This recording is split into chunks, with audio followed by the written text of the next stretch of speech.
सामाजिक कार्यकर्ते विजय मोरे यांची समाजाला ओळख करून देण्याची गरज नाही. त्यांचं कार्य साऱ्यांनाच माहीत आहे. राजकीय पार्श्वभूमी असलेले विजय मोरे बेळगावचे महापौर होते. मात्र त्याहीपेक्षा त्यांच्या सामाजिक कामाची ओळख मोठी आहे. वेगवेगळ्या अंगानं त्यांनी समाजाला मदतच केली आहे. आज आमच्या पॉवर प्रेस या यूट्यूब चॅनलमध्ये माजी महापौर सामाजिक कार्यकर्ते विजय मोरे साहेब आले आहेत आणि आम्ही त्यांची मुलाखत घेणार आहोत.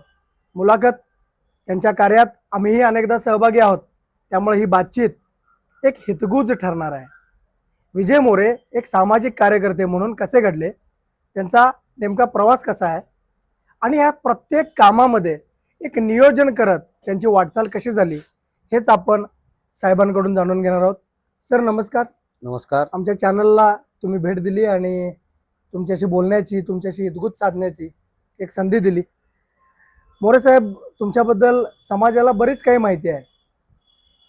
पुरा समाज तुम्हाला ओळखतो, पण तुमचं जे बालपण आहे हे तुमच्या पिढीतल्या तुमच्या मित्रमंडळींना सोडला तर नव्या पिढीला कदाचित माहिती नाही.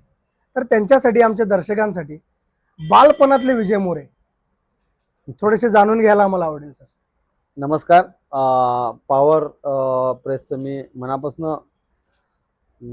अभिनंदन करतो. माझ्या सगळ्या सामान्य कार्यकर्त्याचा आपण इंटरव्ह्यूच्या माध्यमातून समाजासमोर आणायचा जो प्रयत्न तुम्ही कराला त्याबद्दल मी मनापासून पॉवर प्रेसच्या सर्व टीमचं अभिनंदन.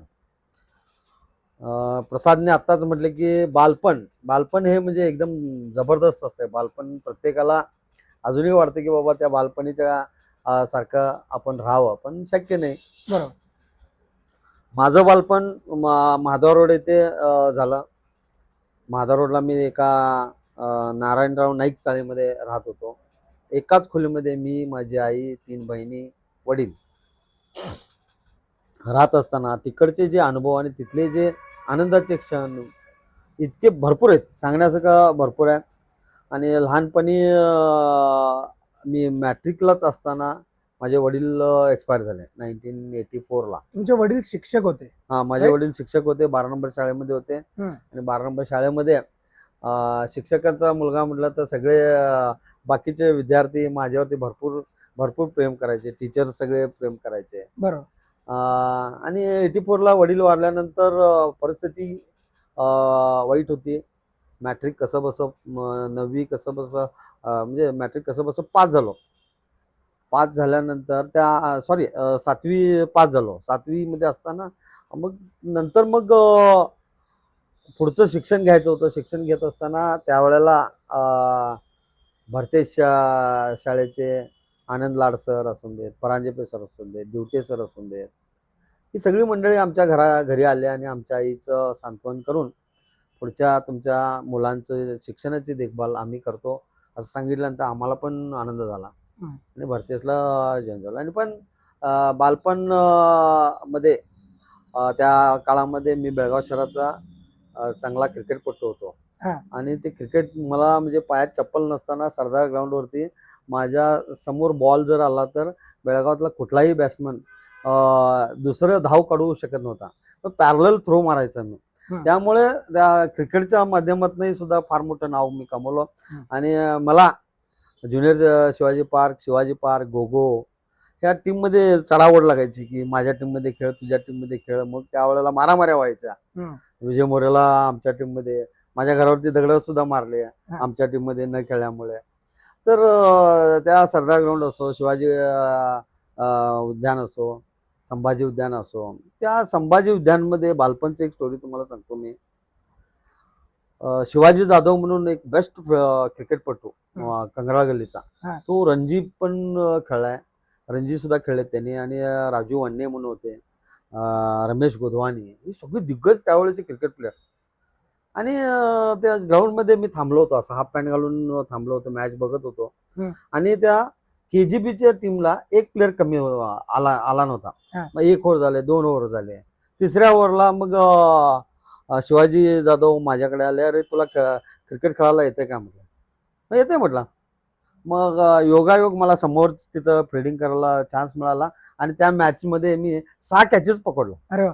सहा कॅचेस Catches. पकडलो. हा. त्या 6 कॅचेस पकडून त्यांना मॅच जिंकून दिलो. हा. आणि तेव्हापासून माझं ते बालपण एवढं जबरदस्त झालं. हा. आणि बालपणमध्ये थोडं काही कपडे, जुने कपडे मित्रांचे मागून त्याच घालायचे. प्रश्नावर येणार आहे. म्हणजे वडील हा एक कुटुंबाचा आधार असतो. त्याच्यात शिक्षक काही थोडाफार पगार होता असणार, त्यामुळे कुटुंब व्यवस्थित चाललं होतं. पण काहीतरी घडलं आणि तुमचे वडील पांडुरंग मोरे वारले आणि त्याच्यानंतर समाजानंही तुम्हाला सावरलं आणि समाजाचेही तुम्ही झाला क्रिकेटच्या माध्यमातून असो. तर दुःखातनं सुख शोधायचा मार्ग म्हणजे सामाजिक कार्य, हे त्याच वेळी तुम्हाला कळलं काय? 100% कारण जेव्हा माझे वडील वारले त्या काळामध्ये माझ्या माधवा रोड मधले प्रत्येक घरातले सगळे आपला मुलगा ह्या नात्यानं मला माधवा रोड मधले सगळेजण बघत होते. म्हणजे बरं. स्वर्गीय तानाजी सळोकर असो, दिलीप जाधव असो, राजमान्य असो, कित्येक मंडळी, हंगीरगे असो, बाळू हंगीरगे असो, ह्या सगळ्यांनी आपला घरातला एक मनुष्य सदस्य. म्हणून त्यांनी सांभाळले. त्यामुळे मी त्या माधवा रोड मध्ये एक चांगलं काम करू शकलो. पण जुने कपडे घालत असताना सुद्धा मला आठवत आहे, इस्त्री तेव्हा इस्त्री करायची हे नव्हते, दुकानं नव्हती, हा. ताकद पण नव्हती पैसे इस्त्री देऊन करा. आणि मग ते आई आमची कोळशे द्यायची गरम गरम, त्या तांब्यामध्ये घालायचं. पॅन्ट तेव्हा ते खाकी पॅन्ट आणि पांढरं शर्ट शर्ट. भरतेसचा. हा. आणि त्या खाकी पॅन्टवरती पाठीमध्ये टिगळा असायचे शिवलेले.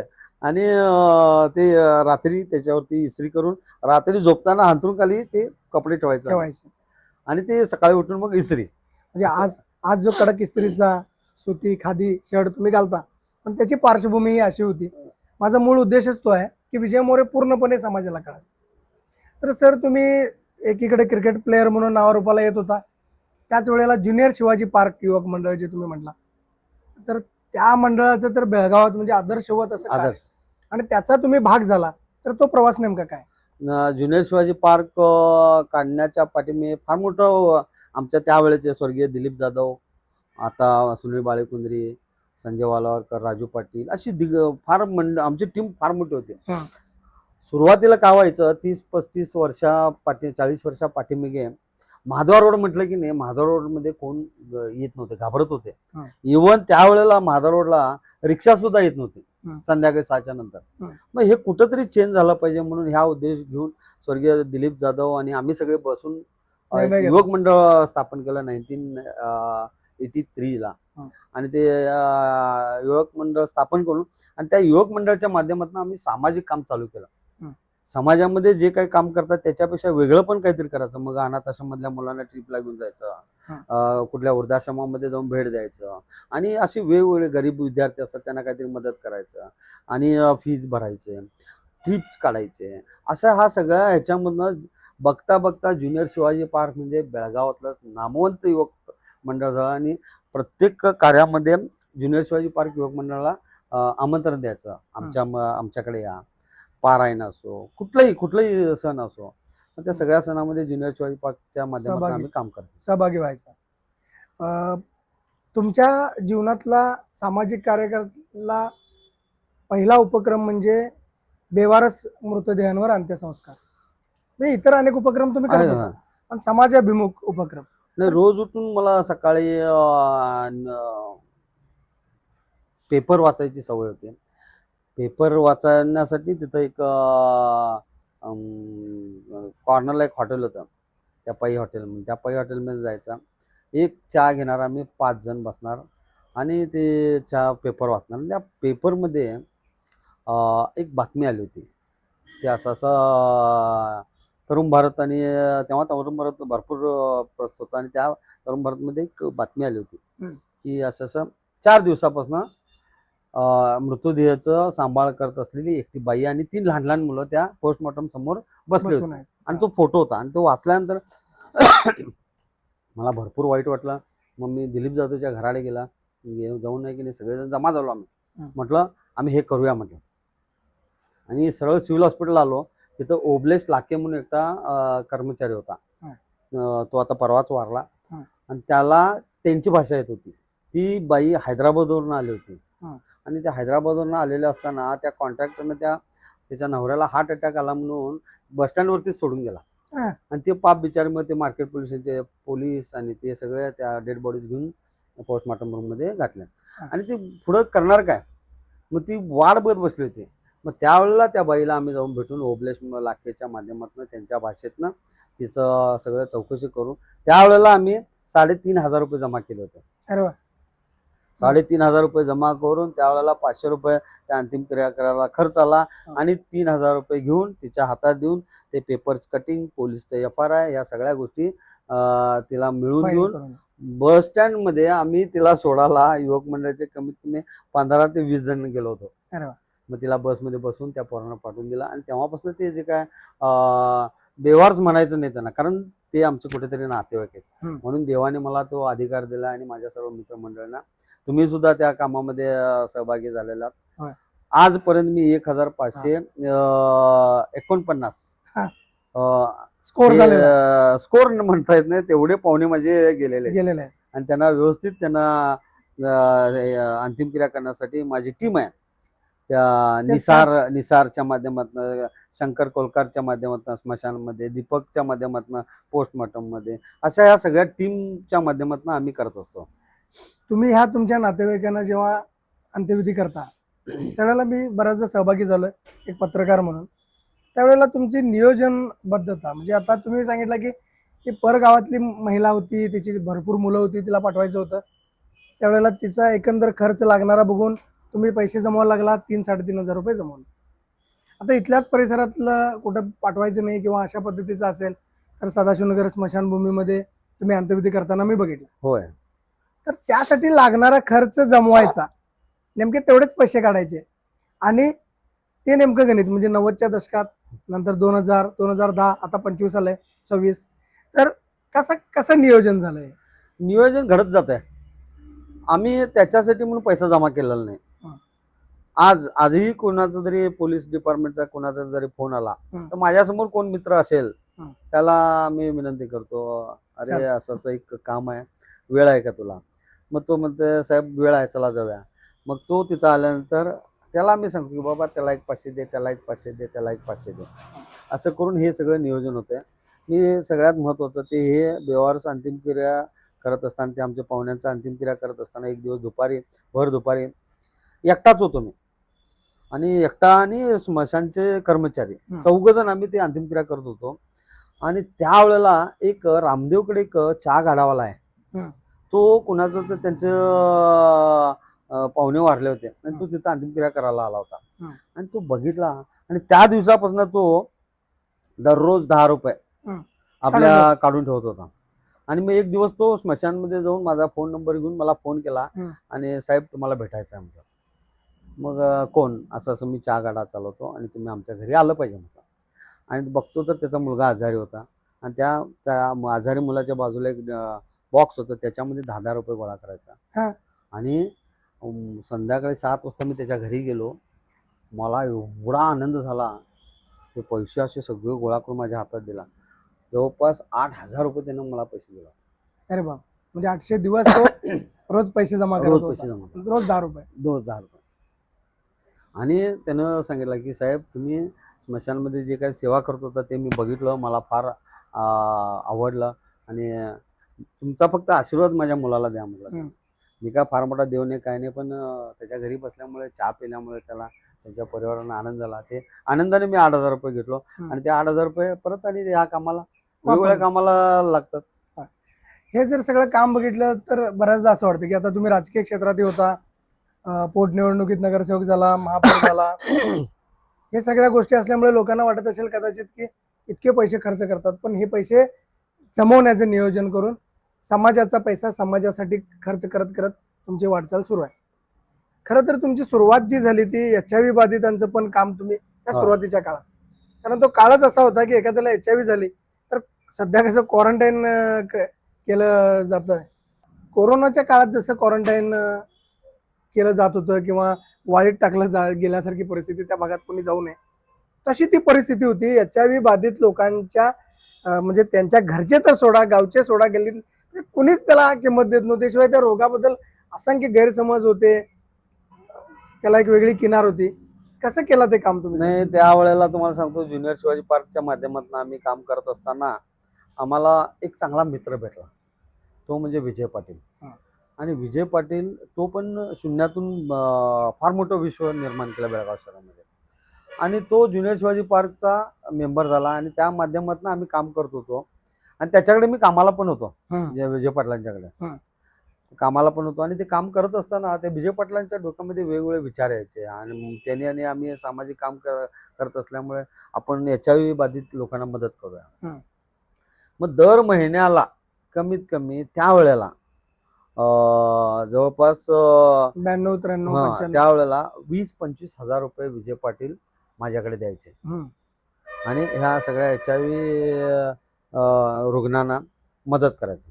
मग आम्ही एक दिवस असं ठरवलं की दरवर्षी म्हटलं सगळ्या आमच्या ह्या भागातील आणि ग्रामीण भागामध्ये HIV बाधितांना एकत्रित जमवायचा आणि 8 दिवस मेळावा घ्यायचा.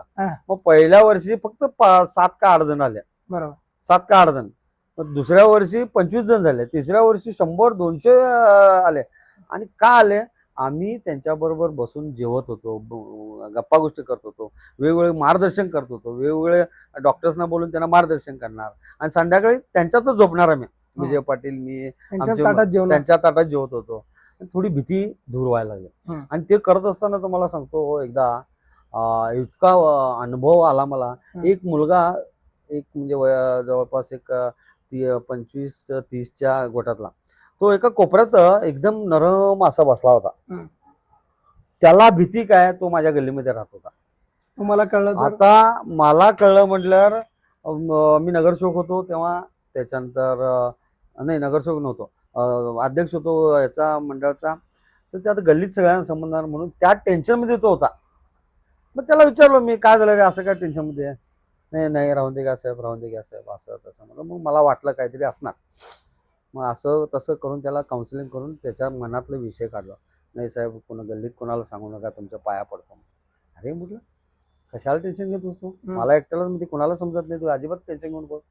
मग ते सगळं आमचं ते 8 दिवसाचं मेळावा झाल्यानंतर जवळपास मी 15-20 दिवस त्याला रोज सकाळी घराकडे जाणार, माझ्या गाडीवरती बसणार आणि पळून आणणार त्याच्या डोक्यातला किडा काढण्यासाठी. बरोबर. मग तो डोक्यातला किडा गेला आणि तो व्यवस्थित अजूनही आहे. तर हे HIV बाधितांचं कार्य तर प्रचंड मोठंच होतं. ते HIV बाबतीत आणखी एक सांगतो तुम्हाला, जे रुग्ण हॉस्पिटलमध्ये ऍडमिट होत होते की नाही, त्या रुग्णांची सेवा त्यावेळेला डॉक्टर सुद्धा घाबरायचे, समाज तर घाबरतच होता. आणि जे असे रुग्ण जर खेड्यापाड्यात जर हे झाले तर गोट्यामध्ये त्यांना ठेवत होते, झालेली घटना आहेत. आणि एका रूम मध्ये सोडून द्यायचे, ताटाचं फेकायचं, त्यांच्याशी पूर्ण म्हणजे कट व्यवहार असं भरपूर झालं. आणि मग आम्ही जाऊन अशा लोकांना काउन्सिलिंग करत होतो. मग त्यावेळेला सिव्हिल हॉस्पिटलमध्ये ऍडमिट झाल्यानंतर त्यांच्याबरोबर कोण अटेंडर सुद्धा राहत नव्हते त्यांच्या घरातले. मग त्यांची लहान मुलं ती सगळी तिथे खेळायचे.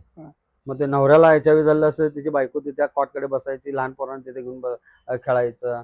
आणि बायकोला जर झालं असतं ते नवरा तिथे बसायचो, तो संध्याकाळी मग मारून टेन्शन घ्यायचा, पोरं इकडे तिकडे फिरायचं. मग आम्ही रेणुका आणि आणखी एक आणि तिचं पण काय तर नाव आहे माझ्या लक्षात नाही, त्यावेळेला आम्ही त्यांना 3,000 रुपये पगार देऊन दररोज सकाळी जायचं, संध्याकाळपर्यंत त्यांची सेवा करायची. त्या मुलांना चॉकलेट द्यायचं, फळं द्यायचं, चिरमुरं द्यायचं. मग दर आठवड्याला मी आणि विजय पाटील त्या सिव्हिल हॉस्पिटलच्या गणपतीच्या देवळाकडे, त्या सिव्हिल हॉस्पिटलमध्ये जेवढे रुग्ण आहेत त्यांचे जे अटेंडर आहेत, लहान मुलं आणि हे, त्यांना एकत्रित बसून त्यांच्यावर गप्पा गोष्टी करून, त्यांच्यावर मजा करून, त्यांना चॉकलेट द्या, हे द्या, खुश व्हायची ती. अशी कामं विजय पाटील आणि आम्ही करत आहोत.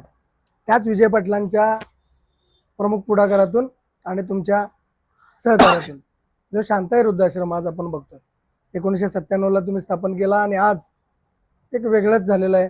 ज्यांनी शांताई वृद्धाश्रमला भेट दिली त्यांना त्याचा अनुभव आहे. ही मुलाखत किंवा हा व्हिडिओ पाहिल्यानंतर अनेक जण भेट देतील. पण साहेब, त्यावेळेला तुमचं वय लहान होतं. नुकती लग्न झाली होती, तुम्हाला मुलंही झाली नव्हती असतील. नाही, अशा काळात वृद्धाश्रम काढायचा, चालवायचा हे डोक्यात आलं तुमच्या आणि तुम्ही तो सुरू केला. त्यामागे काय म्हणजे काय नियोजन काय किंवा अभ्यास किंवा काय अशा काही गोष्टी केल्या होत्या का? नाही, ते युवक मंडळाच्या माध्यमातून एका आश्रमामध्ये आम्ही जात होतो. तिथं दरवर्षी त्यांना काही लागते ते देत होतो. मग तिथं एकाच कास्टच्या लोकांना ठेवलं जात होतं. आणि आमच्याकडे त्यावेळेला मधुकर खाडीलकर म्हणून एक न्यूजपेपर विक्रेता तो चालत फिरायचा पूर्ण बेळगाववर, हाफ पॅन्ट आणि त्याची काठी आणि हे न्यूजपेपर तो डिस्ट्रीब्यूट करायचा. हं. आणि त्याला कोणी नव्हतं. एक बहीण होती, ती बहीण मेल्यानंतर विजय पाटलांच्याकडे अशी लोक भरपूर येत होते. मग ती सगळी माझ्याकडे सोपवणार ते मोरे आहे जरा बघा मोरेकडे सगळे. मग त्या मधुकर खाडीकरला विजय पाटलांच्या घरात आम्ही ठेवलो होतो. आणि मग त्या आश्रम मधला ते अनुभव आला ते खाडीलकरचं. मग विजय पाटील आम्ही म्हटलं आम्हीच का वृद्धाश्रम काढायचं नाही. मग आम्ही विजय पाटलांनी तेव्हा त्या बामणवाडीला फार्म हाऊस करण्यासाठी एक जागा घेतली होती 4 एकर. मग त्या जागेवरती आपण काढूया. मग ठीक आहे तू सांभाळतोस का? मग सांभाळतो म्हटलं. मग ते आम्ही वेगवेगळ्या आश्रमाला भेट द्यायला गेलो. मग निवारा वृद्धाश्रमामध्ये आम्ही गेलो. निवारा वृद्धाश्रमामध्ये गेल्यानंतर बापट काका आणि कुलकर्णी काका स्वर्गीय ते आता वारलेले आहेत. त्यांनी भरपूर आम्हाला सहकार्य केलं, मार्गदर्शन केलं. आणि जेव्हा त्या गेटकडे गेल्यानंतर आम्ही वृद्धाश्रम बघायला आलो आणि आम्हाला वृद्धाश्रम काढायचा. अक्षरशः आम्हाला हाकलून घेतलं त्यांनी गेटच्या बाहेर. चाल द्या इथला म्हणून. ह्या वयामध्ये तुम्हाला काय कामधंदे आहेत की नाही, काय ते कामधंदे करायला म्हणून असं हाकलून घातल्या. घातल्यानंतर मग आम्ही मी माझी होणारी बायको त्यावेळेला माझं लग्न सुद्धा झालं नव्हतं. नागेश पाटील, भाऊराव पाटील, विजय पाटील हे सगळे आम्ही तिथं कट्ट्यावरती बसलो असतो पुन्हा निवारा वृद्धाश्रमाला. मग ते 1 तासानंतर कुलकर्णी काका आले. एकदम मस्त काका होते ते. आणि आले, अरे बाळांनो हे तुमचं काम नव्हे आणि तुम्ही काय तर कामधंदे करा जावा आणि हे सोडून टाका डोक्यातला. नाही काका आम्हाला वृद्धाश्रम बघायचं आहे म्हटलं. बघायला तर द्या. मग आज जाऊन आणि अर्धा तासानं आल्या. मग चला तुम्हाला दाखवतो वृद्धाश्रम. मग वृद्धाश्रम आम्हाला दाखवत असताना त्यांच्या डोक्यामध्ये किडा काय होता की बाबा आमच्या डोक्यातला किडा काढावा, हे बघून जाऊन टाकावं, बघून जाऊ. म्हणून त्यांनी काय केले आम्हाला सगळ्या निगेटिव्ह गोष्टी दाखवल्या.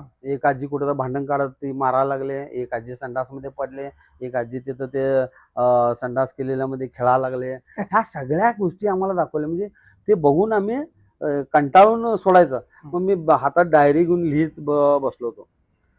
मग ते सगळं म्हणजे बापड काका आले होते जरा तडक होते. तुला काय अक्कल वेगळा आहे की नाही रे, काय समजतो तो असं तसं म्हणलं. नाही काका म्हटलं लिहून घ्यायला. सगळं झाल्यानंतर एक वृद्ध त्याच वेळेला नेमका वारला आणि त्या वृद्धाच्या बाजूला आम्हाला बसून टाकलं. जवळपास 2 तास बसलो तिथं. ते कोण पाहुणे नाहीत काय नाहीत असं तसं म्हणजे ती आमच्या डोक्यातला किडा जाण्यासाठी. मग आम्ही सगळं मी ते लिहून घेत होतो. पण स्वर्गीय बापट काका आणि स्वर्गीय कुलकर्णी काका त्यावेळेला जे काय आम्हाला वागणूक दिली खरोखरच मी त्यांचं चरणस्पर्श करतो आणि त्यांचा आदरांजली वाहतो. कारण त्यांनी निगेटिव्ह गोष्टी जर आम्हाला दाखवल्या नसत्या आम्ही पॉझिटिव्ह झालो नसतो. आणि त्यांनी निगेटिव्ह दाखवले म्हणून आम्ही पॉझिटिव्ह झालो. आणि पॉझिटिव्ह घेऊन की नाही आम्ही ते काम सुरुवात केलं. त्यावेळेला बेळगाव शहरामधले काही लोकांनी आम्हाला विरोध केले, काय तुम्ही लंडन करायला का ऑस्ट्रेलिया करायला काय. पण त्यावेळेला त्यांचं म्हणणं सुद्धा आम्ही ठुकरावून लावलो आणि सुरुवात केलो. बघता बघता आश्रम मस्त झाला. आज आश्रमामध्ये 40 लोक आहेत. आम्ही वृद्धाश्रमामध्ये कोणताही मानधन त्या आजाजींच्याकडनं घेत नाही. सरकारचंही सुद्धा काही मानधन देत नाही. सगळ्या समाजाच्या जोरावरती मग केएलई संस्था असो, आमचा भरतेश असो, ह्या सगळ्या गोष्टी प्रभाकर कोरे असो, किरण ठाकूर असो, ह्या सगळे म्हणजे सगळी मोठी लोकांनी आम्हाला सहकार्य केले. आणि जे आमचे विरोधक होते त्यावेळेला ते आता आमचे प्रचारक झालेले आहेत. म्हणजे मी अनेकदा असं वाचतो काही ठिकाणी वृद्धाश्रम नको किंवा अशी विरोधाची भाषा बोलली जाते.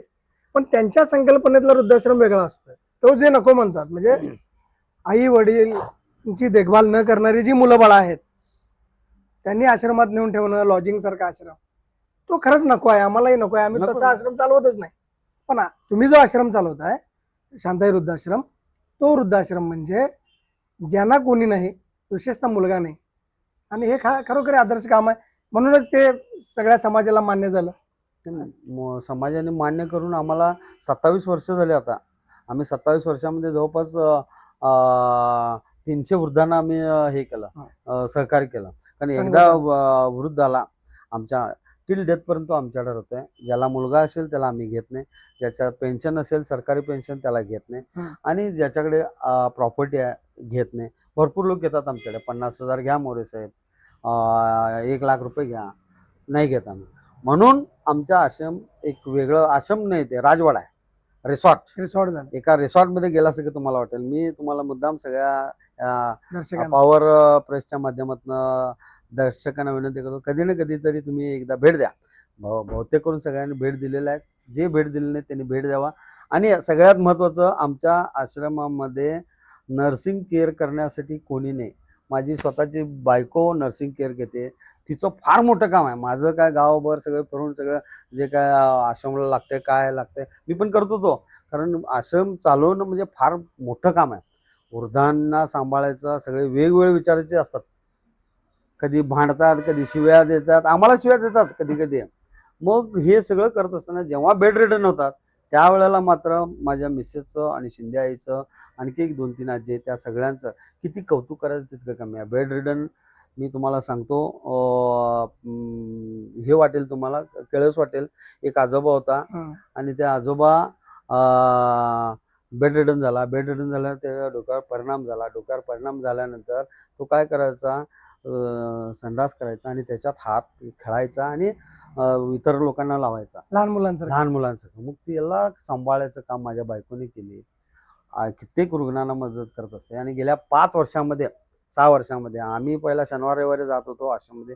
त्यावेळेला चौगले सर, नागेश चौगले सरांनी फार मोठं सहकार्य आम्हाला केलेलं आहे आणि स्टाफने सुद्धा भरपूर सहकार्य केलेलं आहे.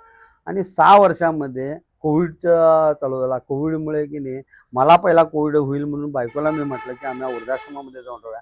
तर आज 6 वर्ष झालं इतकं छान आम्ही सजवण्याचं काम केलेलं आहे. आणि मिसेस, माझा मुलगा सुद्धा त्याच्यामध्ये सहभाग. त्याच विषयाकडे येऊया. म्हणजे विजय पाटलांनी ती जागा राखीव ठेवली होती फार्म हाऊस करण्यासाठी, पण आता त्याचे रिसॉर्ट झालंय. तुम्ही काम करत होता, तुमचं पूर्ण कुटुंब, परत पाटील फॅमिली, हे सगळे एकत्रित येऊन काम करताय. तुमच्या कुटुंबानं तर संपूर्ण आश्रमाला वाहून घेतलेलं आहे. मिसेस बद्दल तुमच्या पत्नी मारिया मोरे यांचं कार्य ग्रेट आहे. पण त्याच्या पलीकडे एक काम तिसऱ्या पिढीतनं झालंय, ते तुमच्या मुलीनं केलंय, शेरील मोरे. रीलच्या माध्यमातून तुमचा आश्रम 7 समुद्रापार पोहोचवला आणि मोठमोठ्या अशा टॅलेंट शो मध्ये त्या आजीना घेऊन गेली. किती ग्रेट आहे ते आमच्या दर्शकांना पण सगळ्यात महत्वाचं आणखी एक तुम्हाला सांगायचं मी राहून गेला. आमच्या आजीना विमानानं आम्ही मुंबईला घेऊन गेलो होतो. यस. आणि विमानानं मुंबईला घेऊन गेल्यामुळे तिथं त्या गेटवे ऑफ इंडियाकडे म्हणा किंवा ताज हॉटेलकडे, ताज हॉटेलमध्ये आम्ही एक पत्र लिहिलं की बाबा असं असं आम्ही वृद्धांना घेऊन आलोय. आणि तिथं आमचे एक देणगीदार आहेत, मित्र आहेत, अनिल जैन म्हणून. त्या अनिल जैनने आले आणि आम्ही म्हैसूरला घेऊन जाणार होतो विमानना. ते विमानने यांना प्रवासला घेऊन जायचं, एक राहिलं हो म्हटलं. मग अनिल जैनने ताबडतोब म्हटलं तुम्ही मुंबईला घेऊन या, सगळं मी खरंच बघतो. मग तुम्हाला सांगतो, आम्ही तयारी केलो. तयारी केल्यानंतर अनिल जैननी तिकीट बिकीट सगळं काढायचं चाललं. मग आम्हाला पण अनिल जैनवरती का भार घालायचा जास्ती. मग मी स्टार जेटचे मालक संजय घोडा त्यांना, दिलीप कुरुंदवाडे आणि मी जाऊन भेटलं त्यांना की असं आम्ही करायला लागलोय. ताबडतोब त्यांनी एक साईडचं हे प्रवास जवळपास 2.5-3 लाख रुपये सोडून टाकले मोफत. मग तिथं गेल्यानंतर जे काय सेल्फी घेत होते, ते सेल्फी कशामुळे घेत होते तर माझ्या मुलीनं, मी फक्त महाराष्ट्र, मी विजय पाटील आणि आमचे बोर्ड ऑफ डायरेक्टर सगळ्यांनी मिळून, तुम्ही सुद्धा त्याच्यामध्ये सहभाग आहे, तर आम्ही महाराष्ट्र, कर्नाटक आणि गोवामध्ये शांताईचं फेमस केलो. पण माझ्या मुलीनं इंस्टाग्रामच्या माध्यमातून धमाल करून टाकली. आज इंस्टाग्रामच्या वरती आमच्या आजी लोक इतकं जबरदस्त डान्स करतात आणि जबरदस्त व्ह्यू मिळतात. 2-2 कोटी 3-3 कोटी व्ह्युअर्स, फॉलोअर्स आमचे 1 लाखच्या वर आता होणार. आणि इंडिया गॉट टॅलेंट मध्ये आपण जाऊन आलो. तिथं इंडिया गॉट टॅलेंट मध्ये तर तुम्हाला सांगतो, मलाइका अरोरा आणि सिद्धू, नवज्योत सिंग सिद्धू अक्षरशः आमच्या आजींच्या बरोबर डान्स केले स्टेजवरती. आणि ते सगळ्यात मोठं आमचं अचिव्हमेंट. त्याच्या अगोदर आम्ही सारेगामामध्ये जाऊन आलो, जी सारेगामामध्ये, तर तिथं सुद्धा आम्हाला हे मिळालं. आणि आता उद्या 1 तारखेला आणखी एक मोठं अचिव्हमेंट आमचं झालंय. आमच्या आश्रममधल्या आजींचा सन्मान केंद्र सरकारने हे सगळे रील्स वगैरे बघून स्पोर्ट्स खेलो इंडिया, कुठलं खेलो इंडियाच्या माध्यमातून उद्या एका आजीचा सन्मान वायझाकला होणार आहे. तर त्यांचं येण्या जाण्याचा खर्च जो काय 1 लाख रुपये 2 लाख रुपये येणार आहे, ते सगळे तिकीट कन्फर्म झालेत.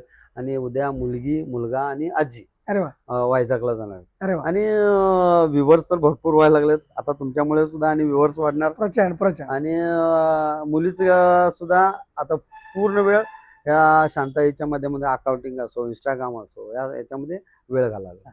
तर सर आता बघा, म्हणजे अजूनही तुमच्याकडनं बरंचसं काम होणार आहे, वेगवेगळे उपक्रम होतील. तुमचा मुलगा ॲलन, त्याने यंग बेळगाव फाउंडेशन, तो तुमचा वारसा घेऊन काम करतोय.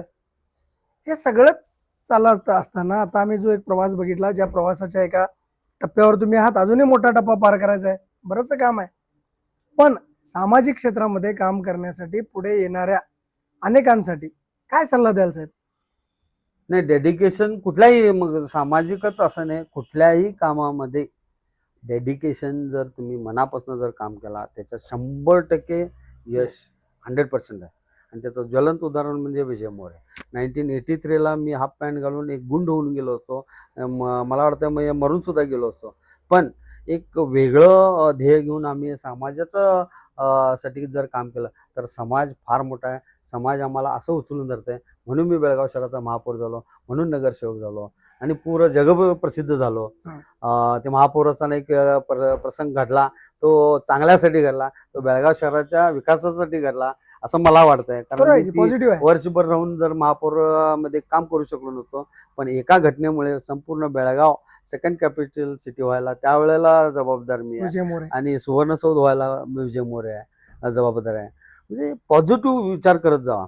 पॉझिटिव्ह विचार केला, ज्या लोकांनी माझ्यावरती मारले तीच लोक आता माझा वाहवा करायला लागले. सगळ्या समाजाचे लोक, मुस्लिम समाज असो, ख्रिश्चन असो, मराठा असो, लिंगायत असो, ब्राह्मण असो, ही सगळी समाज माझ्या पाठीशी आता आहेत. आणि मी खरंच, तुम्ही म्हटला नाही समाजाला काय सांगायचं, तर समाजाला मी सांगू शकतो की कोणताही पैसा न खर्च करता फक्त 3,000 रुपयामध्ये मी नगरसेवक झालो आणि फक्त 50,000 मध्ये महापौर झालो आणि फक्त 10,000 खर्च करून आमदारकी इलेक्शन लढवून आणि त्याच्यात ते 8,000 मतांनी पडलो. बरं झालं मला त्या आमदारकी इलेक्शनमध्ये पाडवले, नाहीतर मी परत आणि त्या मार्गाला गेलो असतो आणि ह्या आजाजींची सेवा आणि माझ्या हातून जे समाजसेवा व्हायला लागले ती झाली नसती. म्हणून मी समाजाला रिक्वेस्ट करतो तुमच्या माध्यमातून, कुठल्याही कामामध्ये, कुठलंही एज्युकेशन असो, राजकारण असो, सामाजिक क्षेत्र असो, उद्योग असो, बिझनेस असो, ह्याच्यामध्ये आपण जे काय कमवतो त्याच्यातला 1%